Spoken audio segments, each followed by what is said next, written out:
یہ 2020 کی بات ہے کہ جب طوفان نوح کی تباہی کے بعد اللہ تعالیٰ نے سرزمین عرب پر ایک ایسی قوم پیدا فرمائی جو دنیا میں سب سے زیادہ طاقتور، مضبوط اور توانا افراد پر مشتمل تھی۔ یہ لوگ جسمانی خوبصورتی، سرخ و سفید رنگت اور وجاہت میں اپنا ثانی نہیں رکھتے تھے۔ مال و دولت کی فراوانی، شاندار تہذیب و تمدن، شان و شوکت سمیت دنیا کی ہر نعمتیں اور آسائشیں انہیں میسر تھیں۔ قرآن پاک میں ارشاد باری ہے کہ ان جیسی کوئی اور قوم اور ملکوں میں نہیں پیدا کی گئی۔ قوم عاد کے متعلق تفصیل سوائے قرآن کریم کے کسی اور مذہبی یا قدیمی تاریخی کتب میں نہیں ملتی۔ اس لیے اس قوم کی حالت کا نقشہ یا قرآن کریم کے ذریعے بن سکتا ہے یا پھر ان اثریات کے ذریعے جو محققین علم آثار نے ان کے بارے میں حاصل کی ہے۔ مورخین لکھتے ہیں کہ عاد نام کا ایک شخص حضرت نوح علیہ السلام کی چوتھی نسل میں ان کے بیٹے سام کی اولاد میں سے تھا۔ چنانچہ اس شخص کی اولاد اور اس کی پوری قوم عاد کے نام سے مشہور ہو گئی۔ وہ اعرابی تھے جو بہت لمبے اور مضبوط ستونوں پر قائم کردہ عالی شان محلات میں رہتے تھے۔ قرآن مجید نے انہیں ارم ذات العماد کہا، یعنی ستونوں والے کے نام سے یاد کیا ہے۔ ارم ان کا بہت خوبصورت شہر تھا جس کے آثار 1948 میں دریافت کیے گئے۔ یہ علاقہ آج کل عمان کا حصہ ہے۔ بحر عرب اور بحر احمر کے درمیان عمان، حضرموت، بحرین اور مغربی یمن تک ایک وسیع صحرا ہے۔ یہ دنیا کے عظیم صحراؤں میں سے ایک ہے جس کا رقبہ ایک محتاط اندازے کے مطابق 65 لاکھ مربع میٹر ہے۔ اس صحرا میں سفید اور باریک ریت کے ہزاروں فٹ اونچے پہاڑ نما ٹیلے ہیں جہاں کوئی بھی چیز پھینکی جائے تو منٹوں میں غائب ہو جاتی ہے۔ کسی زمانے میں یہ دنیا کا سر سبز و شاداب علاقہ تھا اور وہاں یہ قوم عاد آباد تھی۔ آج یہ بھیانک صحرا اللہ کی کھلی نشانیوں میں سے ایک اہل زمیں کے لیے جائے عبرت ہے۔ قرآن مجید میں اللہ تعالیٰ کا ارشاد ہے کہ وہ ارم جو ستونوں والے تھے جن کے مانند کوئی قوم ملکوں میں نہیں پیدا کی گئی۔ بعض مفسرین نے لکھا ہے کہ ارم عاد کے دادا کا نام تھا، جیسا کہ ان کے شجر نسب میں بیان کیا گیا تھا۔ ڈاکٹر اسرار احمد تحریر فرماتے ہیں کہ عام مورخین کا خیال یہ ہے کہ ارم قوم عاد کے شاہی خاندان کا لقب تھا۔ حالیہ دور میں ایک شہر کے جو زیر زمین آثار دریافت ہوئے ہیں، ان سے پتہ چلتا ہے کہ اس شہر کے فصیل پر 30 ستون یا مینار بنائے گئے تھے۔ کہا جاتا ہے کہ یہ شہر شداد نے خصوصی اہتمام کے ساتھ بنایا تھا، جو اس قوم کا بہت بڑا بادشاہ تھا۔ قد و قامت اور جسمانی قوت کے لحاظ سے دنیا میں اس کا کوئی ثانی پیدا نہیں ہوا۔ اسی طرح اس قوم نے جس معیار اور جس اندازے کی تعمیراتیں کیں، ایسی تعمیراتیں اس سے پہلے دنیا میں کبھی کسی قوم نے نہیں کی۔ شاید اسی لیے یہ جگہ شداد کی جنت ارضی کے نام سے تاریخ میں مشہور ہے، تاکہ لوگ آخرت کی جنت کے بدلے اس نقد جنت کو اختیار کر لیں۔ مگر جب یہ عالی شان محلات تیار ہو گئے اور شداد نے اپنے رؤسائے مملکت کے ساتھ اپنی جنت میں جانے کا ارادہ کیا تو ان پر اللہ کا سخت عذاب نازل ہوا اور وہ سب کے سب ہلاک و برباد ہو گئے اور وہ محلات بھی مسمار ہو گئے۔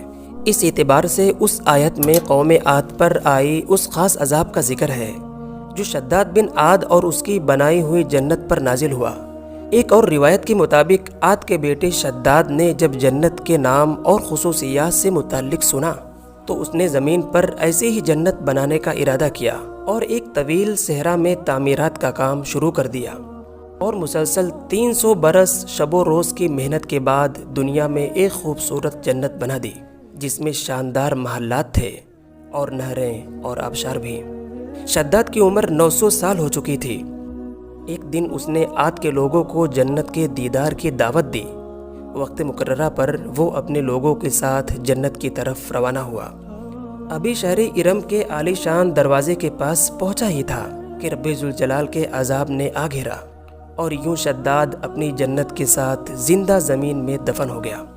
طوفان نوح کے بعد قوم عادی وہ پہلی قوم تھی جو بتوں کی پجاری بنی۔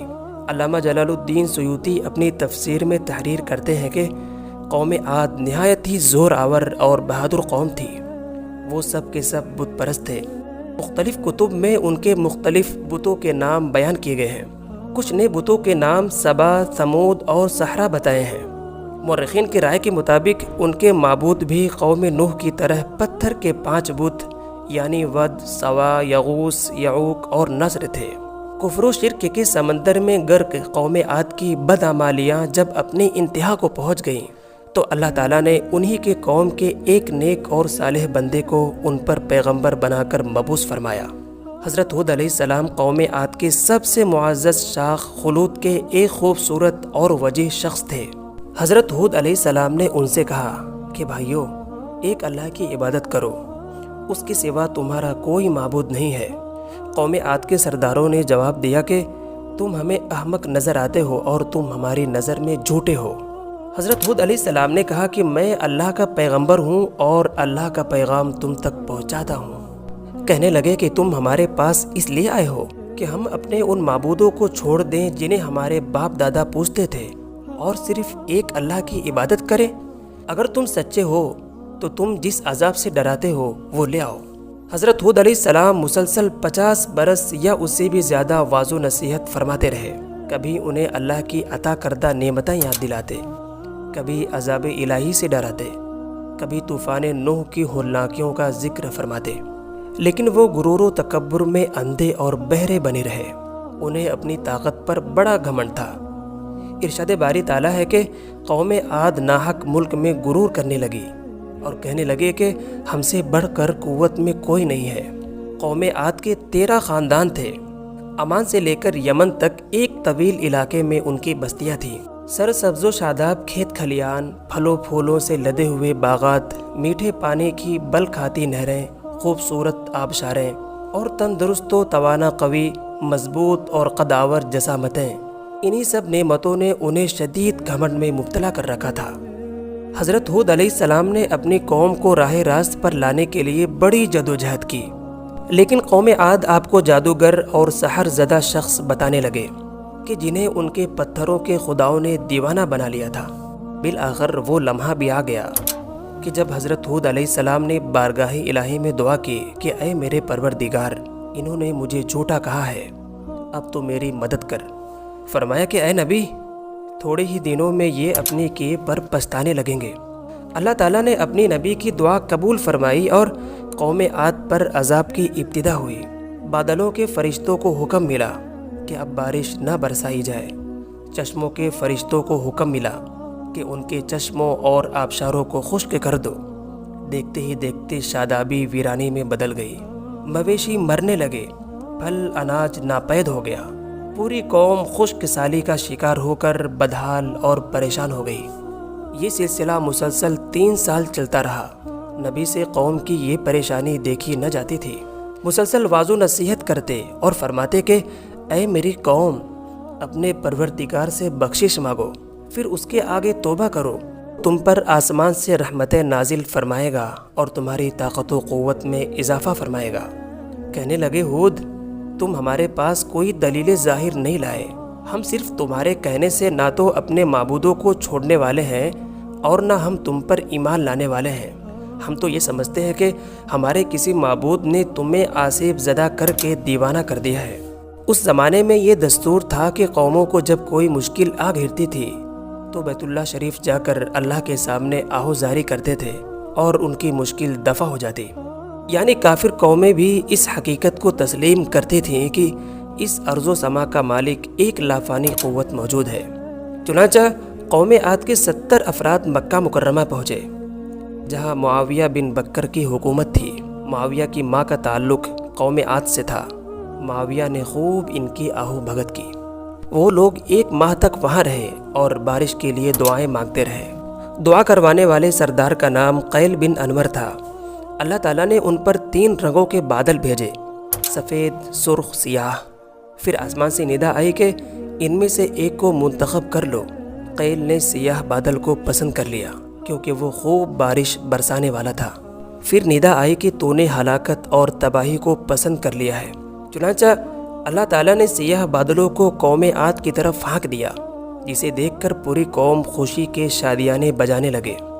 ارشاد باری ہے کہ جب انہوں نے اس عذاب کو دیکھا جو بادلوں کی صورت میں ان کے میدانوں کی طرف آ رہا تھا تو کہنے لگے کہ یہ بادل ہے جو ہم پر برس کر رہے گا۔ تو اللہ تعالیٰ نے فرمایا نہیں، بلکہ یہ وہ چیز ہے جس کے لیے تم جلدی کرتے تھے، یعنی آندھی، جس میں درد دینے والا عذاب بھرا ہوا ہے۔ یہ ہر چیز اپنے پروردگار کے حکم سے تباہ کیے دیتی ہے۔ گنہگاروں کو ہم اسی طرح سزا دیا کرتے ہیں۔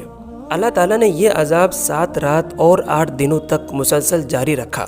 اس آندھی نے کسی جاندار کو زندہ نہیں چھوڑا، خاروں، پہاڑوں، گھروں، محلات اور دلوں کے اندر سب کو فنا کر دیا۔ حضرت ابن عمر رضی اللہ تعالیٰ عنہ سے مروی ہے کہ آپ صلی اللہ علیہ وسلم نے فرمایا کہ وہ آندھی جس کے ذریعے قوم عاد ہلاک ہو گئی تھی، اللہ تعالیٰ نے ان کے اوپر صرف انگوٹھی جتنی جگہ کی مثل ہوا کھولی تھی۔ اللہ تعالیٰ نے اس خوفناک آندھی سے حضرت ہود علیہ السلام اور ان کے ساتھیوں کو محفوظ فرمایا۔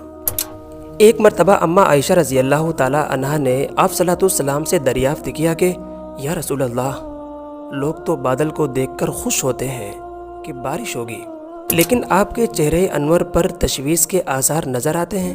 آپ صلی اللہ علیہ وسلم نے فرمایا کہ اے عائشہ، اس بات کی کیا ضمانت ہے کہ اس بادل میں عذاب نہیں ہوگا، جبکہ قوم عاد ہوا کے عذاب سے ہلاک کر دی گئی تھی۔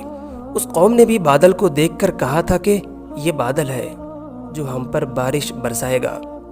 پروردگار عالم نے قرآن مجید میں قوموں کی تباہی کے جو واقعات بیان کیے ہیں، ان کا مقصد صرف یہی ہے کہ امت مسلمہ ان سے سبق حاصل کرے۔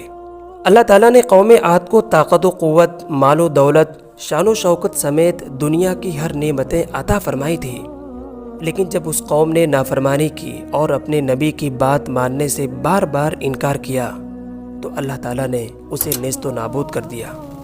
ہم سب کو بھی انفرادی اور اجتماعی طور پر اپنے روزمرہ کے کام کاج کا جائزہ لینا چاہیے کہ کہیں ہم جان بوجھ کر یا انجانے میں اللہ اور اس کے رسول کی نافرمانی کے مرتکب تو نہیں ہو رہے۔ آئیے ہم سب مل کر دعا کرتے ہیں کہ اللہ تعالی ہم سب کو قلب سلیم عطا فرمائے اور قرآن و حدیث پر چلنے کی توفیق عطا فرمائے۔ آمین۔